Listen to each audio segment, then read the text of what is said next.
कि पढ़ने वाले पांचों वक्त की नमाज पाबंदी के साथ पढ़ रहे हैं, और पांचों वक्त की पाबंदी के साथ पढ़ने के साथ साथ वो तहज्जुद भी पढ़ लेते हैं। और ना पढ़ने वाले 2 वक्त की और 3 वक्त की तो छोड़ो, जिसको नहीं पढ़ना वो जुमे तक की नमाज उसको नसीब नहीं होती है।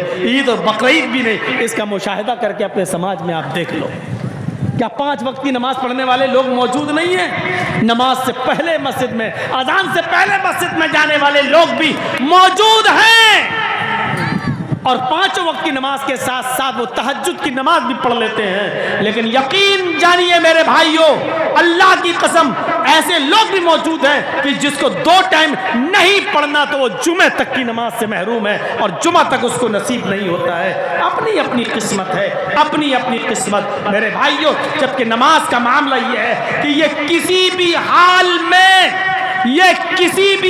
में माफ नहीं है, किसी भी हाल में माफ नहीं है।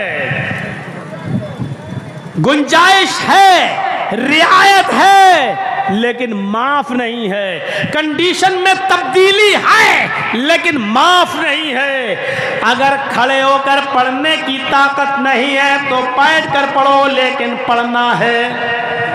बैठ कर पढ़ने की ताकत नहीं है तो लेट के पढ़ो, लेकिन पढ़ना है। करवटें नहीं बदल पा रहे हो, इधर उधर नहीं घूम पा रहे हो, तो इशारे से पढ़ो, लेकिन पढ़ना है। पूरे बदन का इशारा नहीं कर पा रहे हो तो जबान से अल्फाज निकालिए, हरकत दीजिए, लेकिन पढ़ना है। बिलफर्ज आपको किसी जालिम आदमी ने किसी पेड़ से बांध दिया या किसी खंबे से बांध दिया है, नमाज का वक्त हो जाता है, आपको न वुजू बनाने दिया जा रहा है, न गुस्ल करने दिया जा रहा है, न आपका चेहरा किबले की तरफ है, लेकिन नमाज इस हाल में भी आपके ऊपर माफ नहीं है। आपको बांध दिया गया है, अजान की आवाज आ रही है, आप उससे एक बार कहिए कि मुझे वुजू बनाने की इजाजत दे दे। इजाजत देता है तो ठीक, वुजू बना लीजिए। इजाजत नहीं देता है तो ऐसी कंडीशन में बगैर वुजू के तुम्हें नमाज पढ़ना है। नियत कर लो, आय अल्लाह, अगर मेरे हाथ पैर खुले हुए होते तो मैं वुजू जरूर बना लेता। इस नियत पर भी तुम्हें वुजू का सवाब मिलेगा, क्योंकि वुजू बनाने नहीं दिया जा रहा है। वुजू का वक्त है, वुजू बनाने नहीं दिया जा रहा है, तो नियत से ही वुजू कर लो। आय अल्लाह, मैंने वुजू की नियत कर ली, क्योंकि मुझे जालिम ने बांध दिया, वुजू नहीं बनाने दिया जा रहा है। किबले की तरफ आपका चेहरा नहीं है, पूरब की तरफ, उत्तर की तरफ या दक्षिण की तरफ आपका चेहरा है। आप उससे कहिए कि मुझे इस तरफ किबले की तरफ मेरा चेहरा कर दो। अगर उसने कर दिया तो ठीक, अगर नहीं करने दे रहा है तो कहिए अल्लाह, मेरा चेहरा किबले की तरफ नहीं, लेकिन तू तो हर तरफ है, तेरा रुख तो हर तरफ है। अय अल्लाह, मैंने नियत कर ली कि मैं किबले की तरफ रुक करके नमाज पढ़ रहा हूं, अगर से मुझे किबले की तरफ रुक करके नमाज नहीं पढ़ने दिया जा रहा है, और आप उसी हाल में नियत नहीं बांध पा रहे हैं, मत बांधिए। रुकू नहीं कर पा रहे हैं, मत कीजिए। सजदा नहीं कर पा रहे हैं, मत कीजिए। लेकिन नमाज आपको उस कंडीशन में भी पढ़ना पड़ेगी, जबान चलाना पड़ेगी। सुभानक अल्लाहुम्मा व बिहम्दिका व तबारक अस्मुका पढ़ना पड़ेगा। अल्हम्दुलिल्लाहि रब्बिल आलमीन अर्रहमानिर रहीम पढ़ना पड़ेगा। सुभान रब्बियल अज़ीम, सुभान रब्बियल आला। लोगों, इस कंडीशन में भी नमाज माफ नहीं है।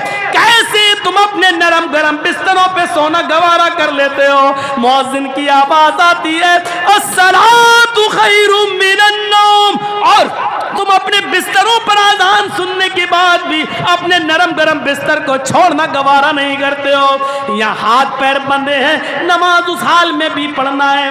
जालिमों ने तुम्हें बांध दिया है, कुर्सी से बांध दिया, चटाई में लपेट दिया। अजान का वक्त हो गया, वुजू नहीं बनाने दिया जा रहा तो बगैर वुजू के नमाज पढ़ो। किबले की तरफ चेहरा नहीं करने दिया जा रहा तो बगैर किबले की तरफ चेहरा करो। हाथ पैर नहीं चलाने दिया जा रहा तो जबान जबान के से अल्फाज निकाल कर नमाज पढ़ो, इशारे से पढ़ो, लेकिन पढ़ना उस हाल में भी है, माफ किसी कंडीशन में नहीं है। कंडीशनें बदल दी जा सकती हैं लेकिन नमाज माफ नहीं है। यहां जुमा तक नसीब नहीं होता है हमारे कुछ लोगों को। नहीं, मुल्ला मौलवी चिल्लाते रहते हैं, अल्लाह बेहतर जाने, मरेंगे जिंदा रहेंगे तब मरेंगे तब देखा जाएगा जन्नत है भी या नहीं है। इस हाल में भी नमाज माफ नहीं है मेरे भाइयों। और सोचो, किसी ने हमें अरेस्ट कर लिया, गिरफ्तार कर लिया, कस्टडी में ले लिया, हाथों में हथकड़ी डाल दी, बांध दिया, रिमोट पे ले लिया, नमाज नहीं पढ़ने दी जा रही है, कुर्सी पे बिठा के रस्सी से बांध दिया। अजान का टाइम हो गया, हमें मालूम है अजान का टाइम है, अब वुजू भी नहीं बनाने दिया जा रहा है, गुस्ल भी नहीं करने दिया जा रहा है और नमाज का टाइम हो गया। नियत कर लीजिए, अल्लाह मैं वुजू की नियत करता हूँ, ज़बान से नहीं दिल में। अल्लाह अगर हाथ पैर खुले होते तो मैं वुज़ू बनाता, लेकिन हाथ पैर नहीं खुले। यहीं से आप नमाज शुरू कर दीजिए। फ़र्ज़ पढ़ रहे हो तो अल्लाहु अकबर अशहदु अल्ला इलाहा इल्लल्लाह आप इक़ामत कहिए और वहीं पर शुरू कर दीजिए अल्लाहु अकबर। हाथ तो उठेंगे नहीं, हाथ पैर तो बंधे हुए हैं, कह दीजिए अल्लाहु अकबर। आपको मालूम होना चाहिए कि इमाम मालिक रहमतुल्लाह अलैह को इतना मारा था, बादशाह ने इतना मारा था कि उनके दोनों हाथ टूट गए। जब नमाज का वक्त हुआ तो उन्होंने ऐसे ही हाथ छोड़कर नमाज पढ़ी थी, अल्लाहु अकबर।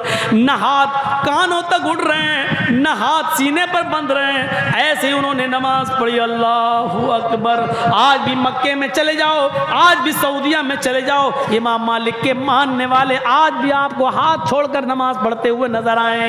उन्होंने मजबूरी में नमाज हाथ छोड़कर नमाज पढ़ी, लेकिन ये बेचारे आप देखेंगे बिना किसी मजबूरी के हाथ छोड़ के नमाज पढ़ रहे हैं। जब मारा ही इतना है कि हाथ उठ ही नहीं रहे हैं तो उन्होंने बगैर हाथ उठाए और सीने पर बांधे हाथ लटकाए लटकाए नमाज पढ़ी। मैं कहना ये चाहता हूं कि नमाज किसी भी हाल में माफ नहीं है, कोई कंडीशन ऐसी नहीं है। कंडीशन तो बदली जा सकती है लेकिन नमाज में। यहाँ तक के सहाबा किराम जब जंग हुआ करती थी तो उसमें भी नमाज पढ़ा करते थे। दो फौजें हो जाया करती थी, एक फौज काफिरों का मुकाबला करती थी और दूसरी फौज जल्दी से 2 रकात नमाज पढ़ लिया करती थी। जब ये कौम नमाज पढ़ के फारिग होती थी तो दूसरी कौम जल्दी से जंग को संभाल लेती थी और नमाज पढ़ने वाले लोग जल्दी से जंग को संभाल लेते थे और जो लोग पहले से जंग को संभाले हुए थे वो जाते थे और वो नमाज पढ़ते थे। गौर करो, जंग हो रही हो, काफिरों से लड़ रहे हो और ऐसे मौके पर अगर नमाज का वक्त आ जाए तो नमाज यहाँ पर भी पढ़ना पड़ती है, नमाज इधर भी माफ नहीं है। गौर कीजिए, जबकि हमें मालूम है कि तीर बरस रहे हैं, तलवारें चल रही हैं, हमारा जंग में लड़ना जरूरी है। ऐसे मौके पर भी 2 गिरोह हो जाएंगे, एक गिरोह नमाज पढ़ेगा, दूसरा गिरोह जंग लड़ेगा। नमाज पढ़ने वाला जब नमाज से फारिग होगा तो लड़ाई लड़ेगा और जो लोग लड़ाई लड़ रहे थे वो अब नमाज पढ़ना शुरू कर देंगे और हल्की हल्की सूरतें, हल्की हल्की 2 रकातें पढ़ेंगे। ज़ोहर की, असर की, मगरिब की पूरी 3 पढ़ेंगे और ईशा की 2 रकात पढ़ेंगे। सफ़र में और जिहाद की जंग के मौके पर नमाज जो 4 रकात वाली है वो 2 रकात हो जाती है। मेरे भाइयों, नमाज इस कंडीशन में भी माफ नहीं है।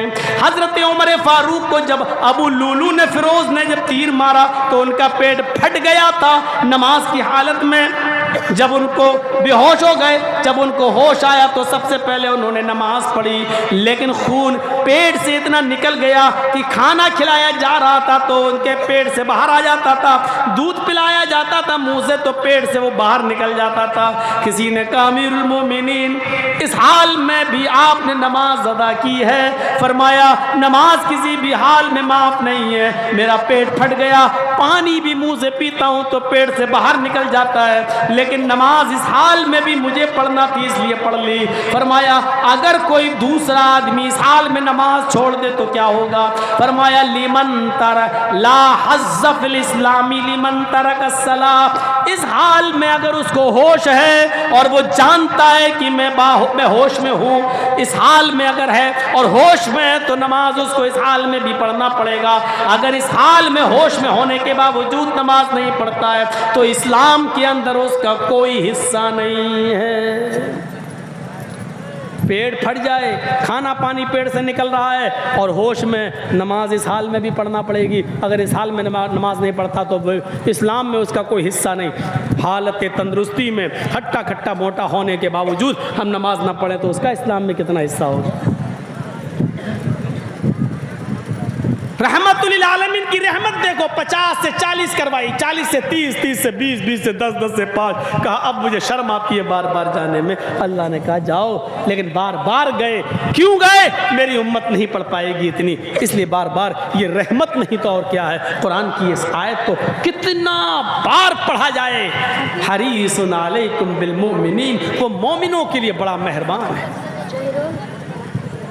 ये मेहरबानी नहीं है तो और क्या है। जरा गौर करो, एक सहाबी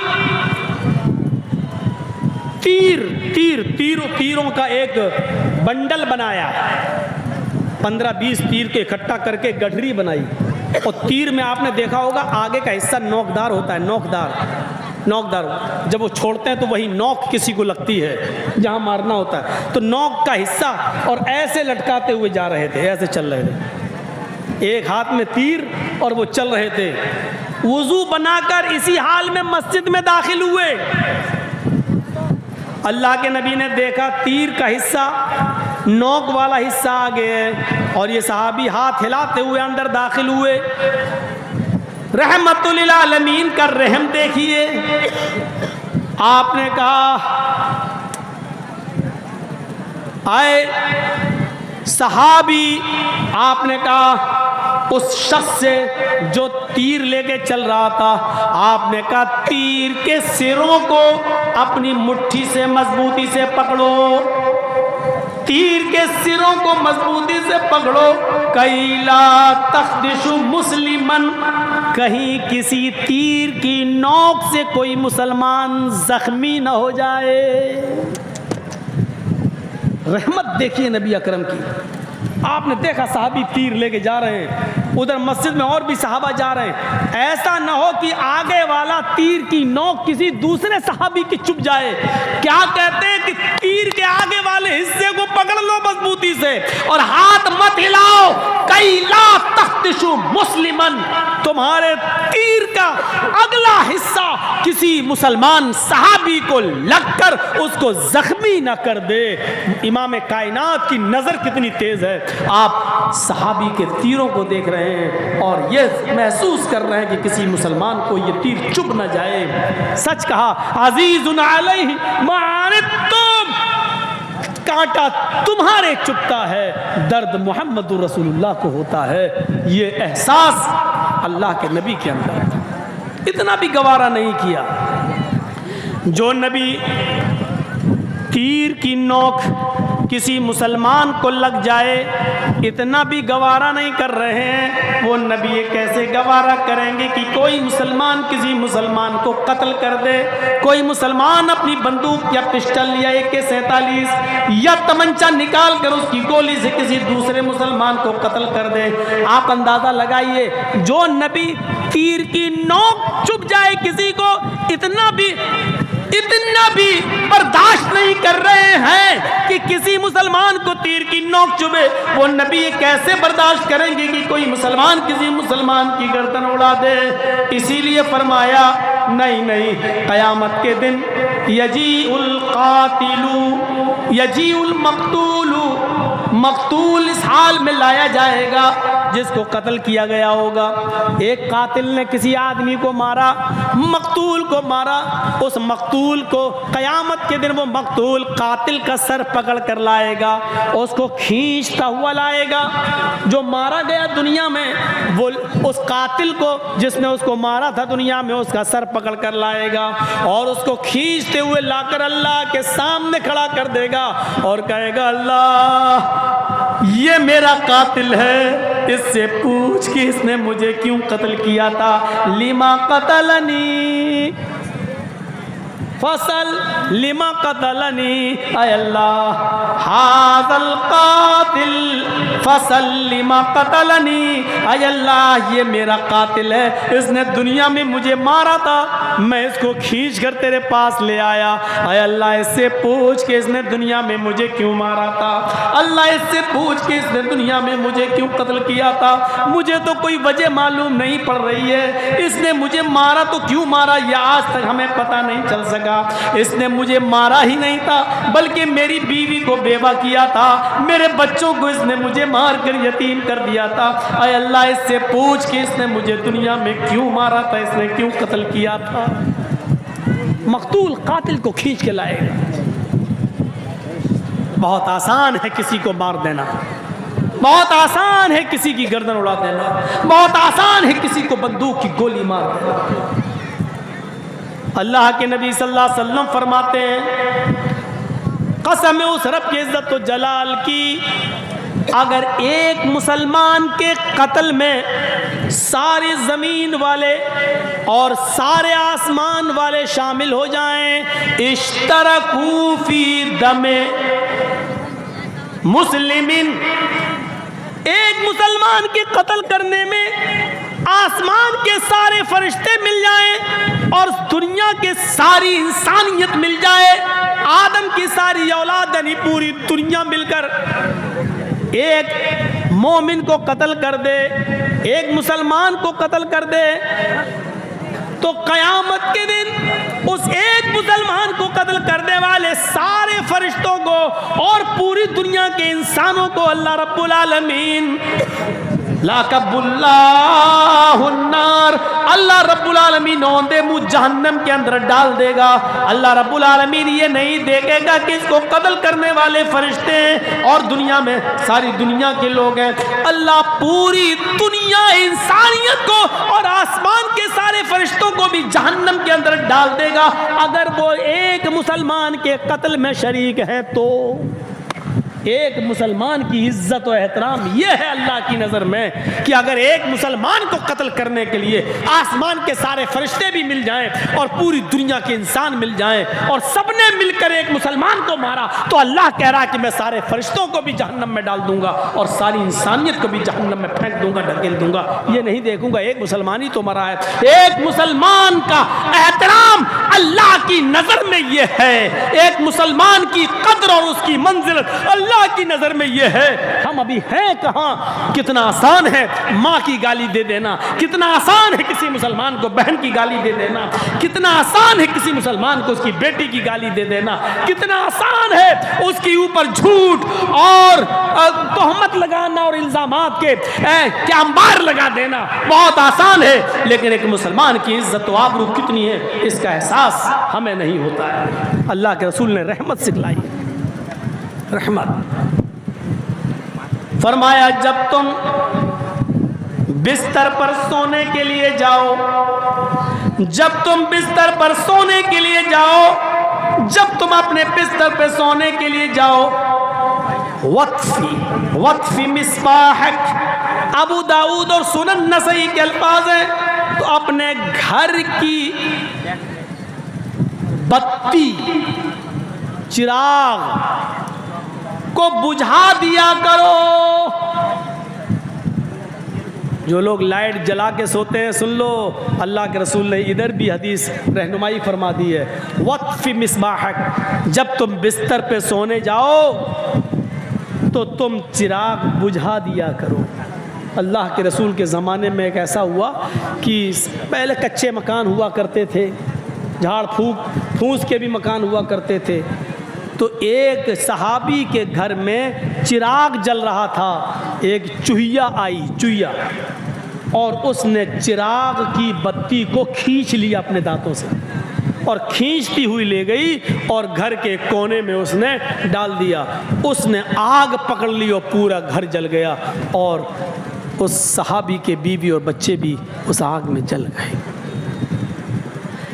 अल्लाह के नबी को जब इसकी इत्तला मिली तो आपने हुक्म नाफिज फरमाया कि जब तुम बिस्तर पे सोने जाया करो, वत्फी मिसबाहक को, अपनी मिसबाह को, अपने चिराग को बुझा दिया करो।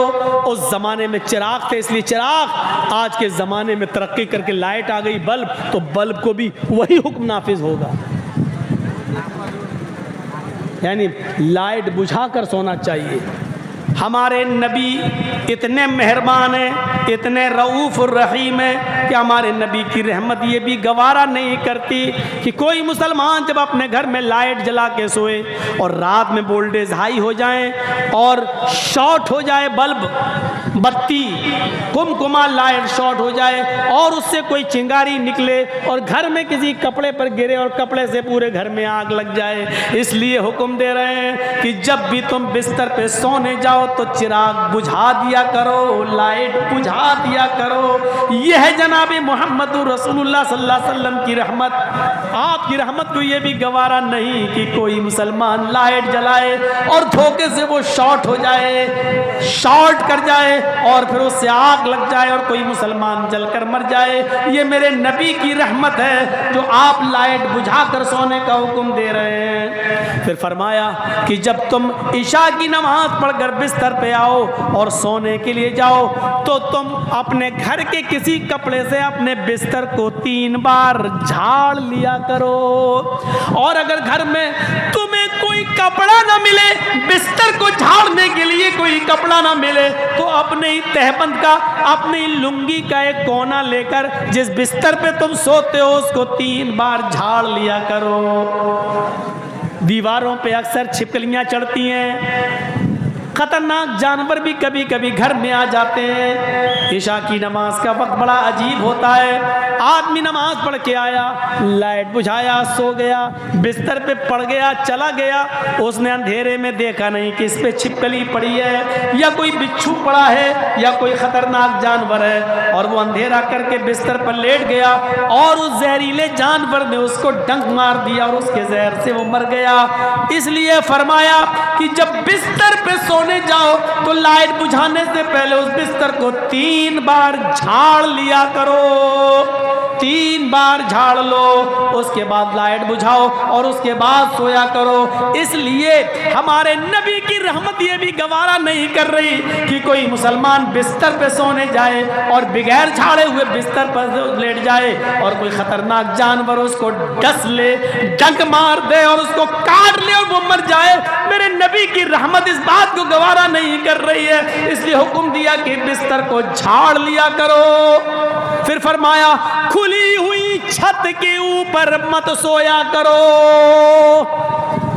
इब्ने माजा के सफात पर यह हदीस देखो, गर्मी है, खुली हुई छत के ऊपर आप चले गए, खुली हुई छत पर जब तक उसकी मुंडेर न बांध दी जाए, मुंडेर का मतलब कोई दीवार खड़ी कर दो, क्योंकि बहुत से लोगों को नींद में चलने की आदत होती है।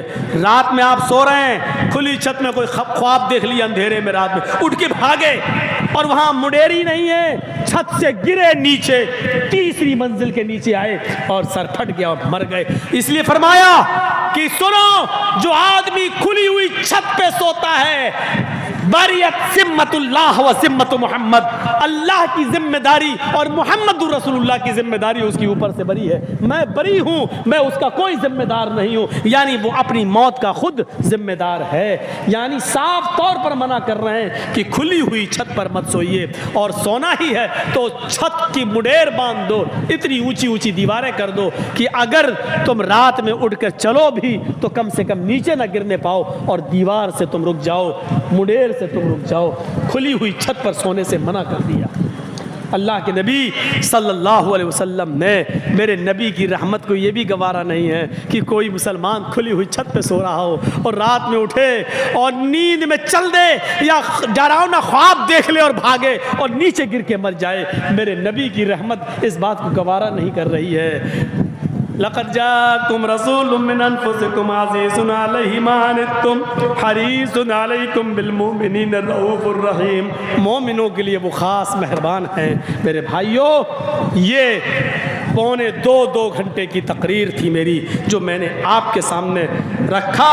नबी अकरम की रहमत मुसलमानों के साथ। उम्मीद करता हूँ कि इंशाअल्लाह नबी अकरम की इस रहमत भरी ज़िंदगी से हमको सीखेंगे और हम अपने नबी के बताए हुए तरीके पर चलने की कोशिश करेंगे। हम अल्लाह से दुआ करते हैं कि बारे इलाह, जब तक तू हमें जिंदा रख, इस्लाम पे जिंदा रखना, और जब हमारा खात्मा हो तो ईमान पर हमारा खात्मा फरमाना। बारे इलाह, जो बीमार है उनको शिफाए कामला और आजला अता फरमा। जो हॉस्पिटल्स में एडमिट है उनकी दवाओं में सेहत और तंदुरुस्ती कूट कूट के भर दे। ऐ अल्लाह, जो इंतकाल फरमा कर तेरी रहमत को प्यारे हो चुके हैं उनकी कब्र को नूर से भर दे। ऐ अल्लाह, हम तुझसे फिर ये दुआ करते हैं कि हमें जब तक जिंदगी दे इस्लाम पर दे, और खात्मा हो तो ईमान पर हमारा खात्मा फरमाना। वमा अलैना इल्लल बलागुल मुबीन व आखिरु दावाना अनिल हम्दुलिल्लाहि रब्बिल आलमीन। अस्सलामु अलैकुम व रहमतुल्लाहि व बरकातुहू।